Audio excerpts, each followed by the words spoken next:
Another major meet and greet moment is a walk. And I think this is something that a lot of people don't do with their rescue dog. And I think that you're doing yourself a disservice by not taking a rescue dog for a walk.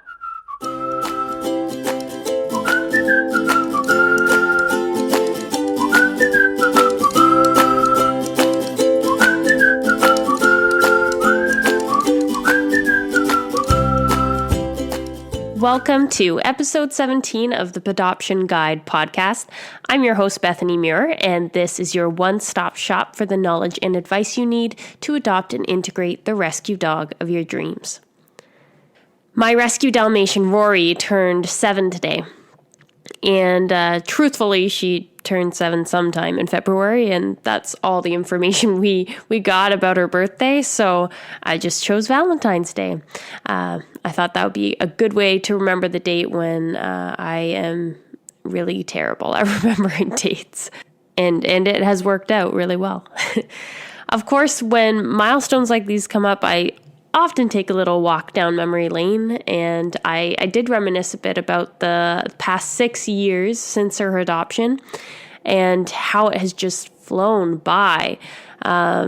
And that really led me to the first day that we met her, and that was at a meet and greet that we did in Chatham, Ontario. So I thought I'd take this opportunity to kind of relive that day and point out some of the major moments that really make or break an adoption during a meet and greet. Clearly, in this case, the meet and greet ended in her favor, but it sure did not start out that way. We drove 2 hours to Chatham, and that was in the fall of the year that my husband and I got married. And so when I say we, I mean TJ and I. And we had our rescue dog Geller for about 2.5 years at that point, and so he joined us for the ride as well. We were on our way to meet an 8-month-old Dalmatian, her foster parent, and a volunteer for the Pet and Wildlife Rescue of Chatham. So we pulled up to a house when we got there, and we went immediately to the backyard to meet everyone. We hadn't even opened the gate, and the dog on the other side was barking incessantly. Not a great start. The foster parent told us to come closer, so TJ and I went over to where she was and knelt on the ground alongside her. And the dog still wanted nothing to do with us. She was avoiding eye contact and our hands. She didn't want to come, be touched by us. She was literally circling kind of around us. I think the leash was down at that point, and she was just free roaming, but she really wasn't showing any interest in TJ or I. She made it pretty clear that she saw us as strangers and felt really no need to get to know us at that point. And we sat there for quite a few minutes trying to just, give her time to come around. I was really at a loss at that point because I have quite a bit of experience dealing with strange dogs as an RVT. A lot of dogs that go to the vet clinic aren't enthused about meeting strangers. So, usually they do take a little time to warm up to you. But I often had no difficulties, portraying the right kind of body language in order to encourage that. And at this point, she didn't seem like a bad dog, but she really wanted nothing to do with us. So how could we really assess our chemistry or our bond or her personality if she was going to continue this way? My husband and I were definitely exchanging a few I don't know about this glances. We weren't sure that we would be bringing our dog that was in the car into the backyard at that point. My memory's a bit fuzzy, but I believe the rescue volunteer then suggested that, another dog might make her feel more at ease, so why don't you bring your dog into the backyard? So we did. We took Geller out of the car, walked him to the backyard. Again, a lot of barking while we came and went from the yard. Geller had a leash on as we entered the yard. But after a few moments, we just dropped the leash and let Geller and the Dalmatian find their way to each other. And it was a pretty calm, unexcitable introduction. Neither of them made too much of a fuss about the other, but they seemed perfectly content coexisting. And of course, that's really all you need to see at first. So despite Geller's presence and his comfort with us, and Rory and Geller's, getting along in the yard, the Dalmatian still showed no signs of allowing us to handle her. And really, that was a non-negotiable for me. I needed to know more about what she was capable of if I was going to adopt her. So I then asked the foster parent and rescue volunteer whether we could take the Dalmatian for a short walk around the block without our dog, obviously. And that was not a problem. The foster passed her leash over to us without any issue, and we walked out of the backyard gate. As we really got into our walk, we realized that Rory had no leash manners and a pretty short attention span. This, coupled with her alert barking behavior, was really not showing much promise. You see, I did walk into the situation thinking that it may not be a home run at the meet and greet. Having been at an RVT, working alongside some Dalmatians, I knew that they tended to have strong personalities and for the most part, super loyal, but really can be stranger danger, very alert dogs, often high energy. And so I was open to the possibility that this was not going to turn out and that this wouldn't be a good match for us. So that's kind of what I went into it with. But I also knew that I was outright looking for a challenge this time around. My dog Geller, his integration was for the most part really smooth, and I was just ready to test my training skills and animal behavior knowledge by getting a little bit of a project. And that's what I would call Rory. She was certainly a project. So I had a list of acceptable behaviors that I could take on, and I also had a list of behaviors that would be more than I wanted to handle at the time. And nuisance barking was one of those. I had seen a lot of barky dogs in clinic, German Shepherds, and I vowed to never own one of them. But this was really naive of me. I now know that there's lots of reasons why dogs bark, and there is a multimodal approach that you can take. So it is not hopeless. However, it's just, bad habits can be hard to break. So I wasn't wrong there.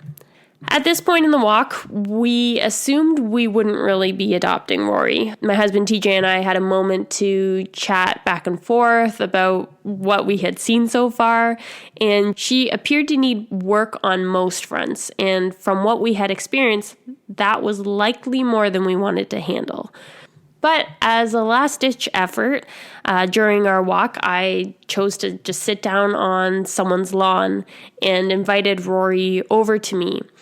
And at this point, she just gladly came over and sat and then laid down beside me. And this was a shocking turn of events, considering she wouldn't let us near her at all in that backyard.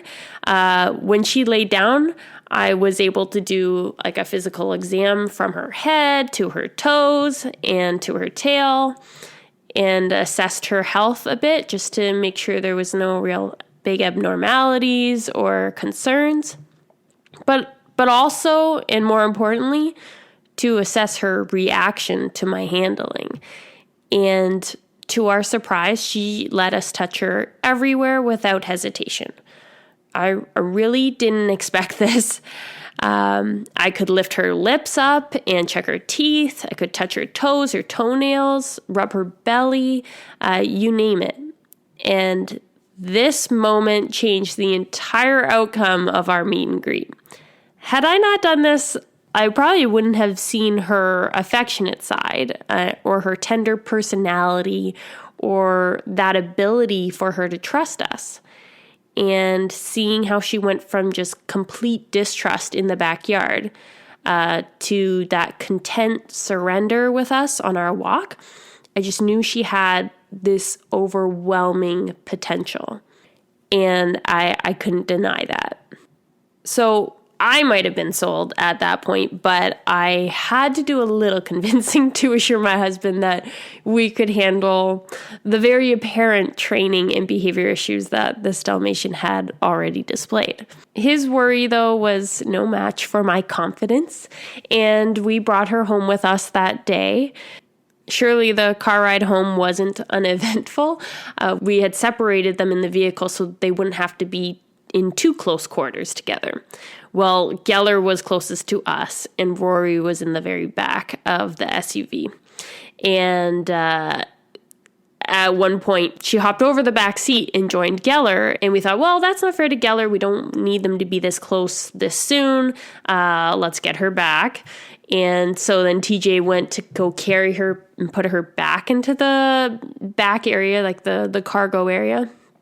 And she didn't like that.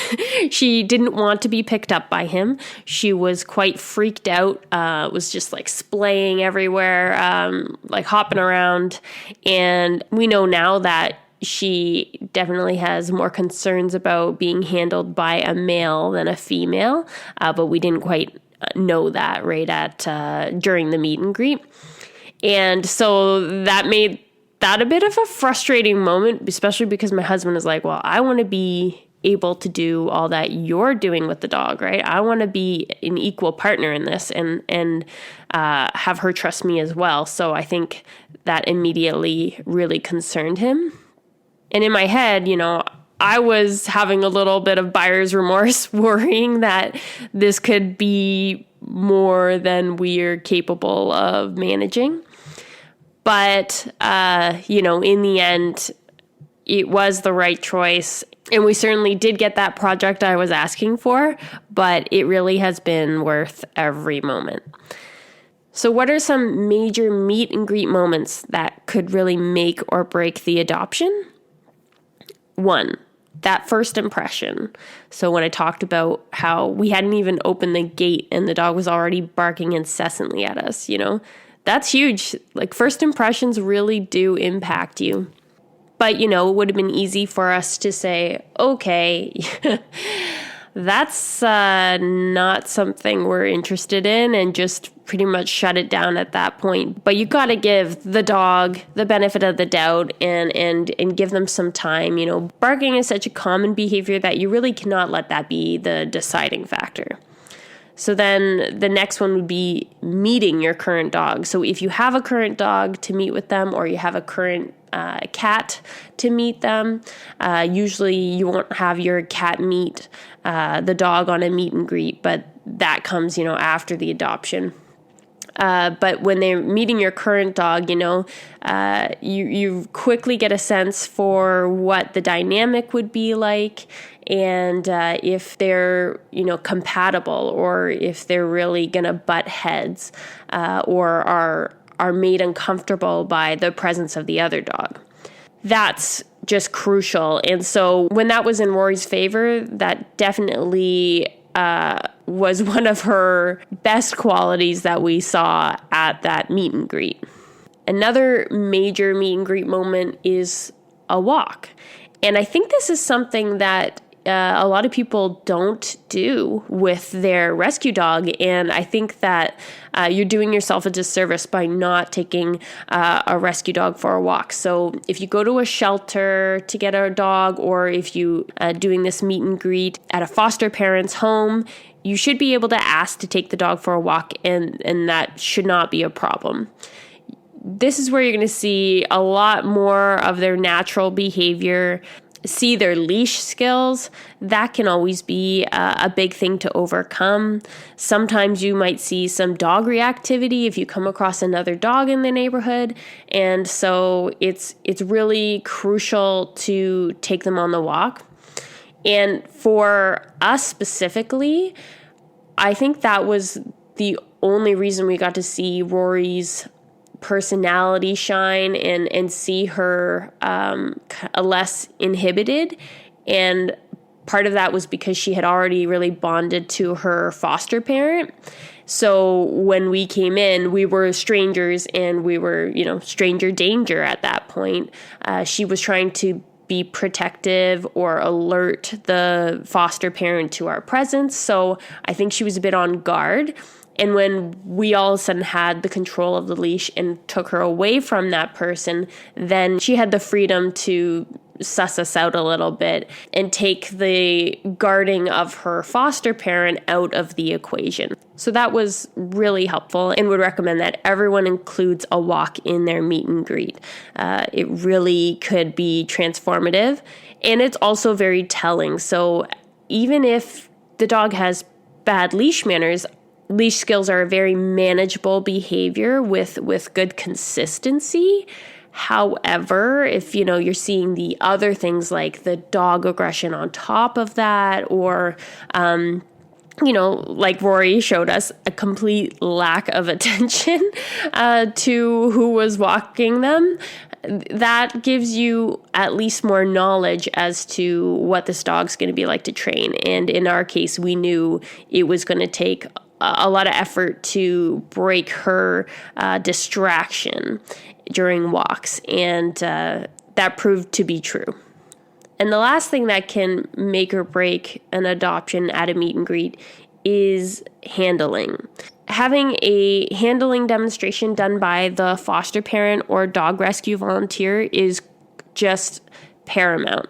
I don't want you to ever do a meet and greet without this, because as a RVT, I saw day in, day out how important it is to be able to handle your dog. It gets more complex for things like, grabbing blood samples on a yearly basis, or being able to put the dog in a crate, or put a leash on the dog, right? Even those things are handling a dog.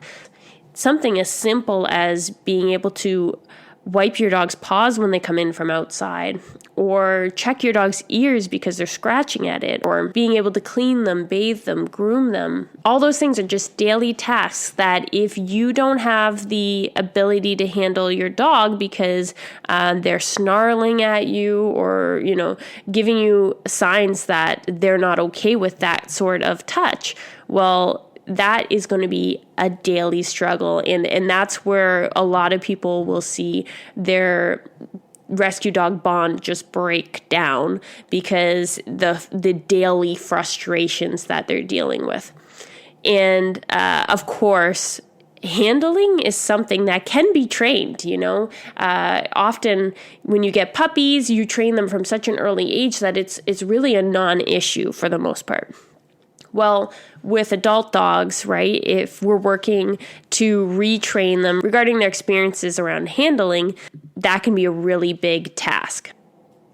It's so important to take your time with a meet and greet in order to get as much on the table as possible. The more you know about that dog before adoption, the better prepared you can be in making that choice as to whether you want to take on certain challenges.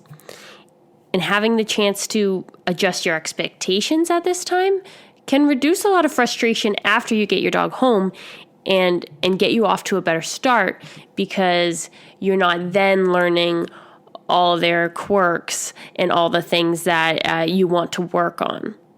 This is why I created a really detailed meet and greet checklist that takes you through these major moments, so you'll know how to greet the dog when you arrive.